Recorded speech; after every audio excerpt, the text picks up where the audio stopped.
Renato Oliveira.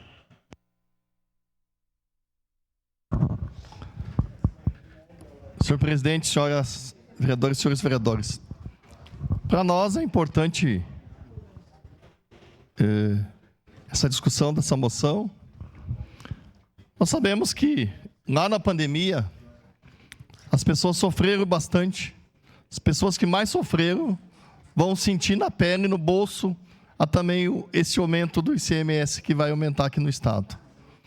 Aquelas pessoas que mais sentiram, hoje vão sentir.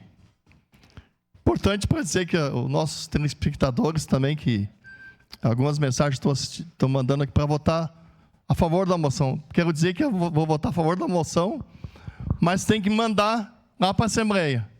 Isso que eu já fiz pessoalmente para a nossa deputada, pedindo para ela que votasse contra o ICM, há poucos dias atrás, quando eu a vi.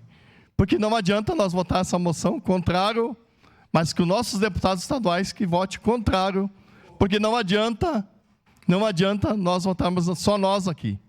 Porque todos aqui têm representantes ali na Assembleia. Se os representantes aqui da Assembleia, só daqui da casa, fizeram uma ligação, fizeram um toque lá na Assembleia, esse projeto não passa.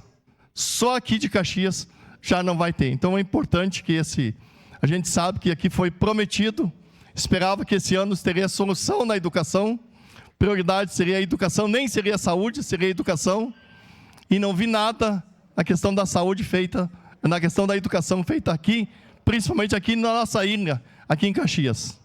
Aqui em Caxias. Então, se não foi feito em Caxias, continua com escolas sem banheiros, com muita dificuldade. Agora, foi prometido isso, que já nos primeiros 3 meses esse governo ia fazer isso. E não vi isso na prática após a eleição.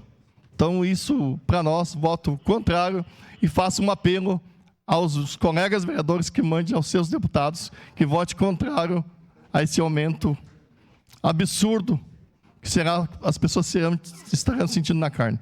Então, voto favorável à moção, presidente.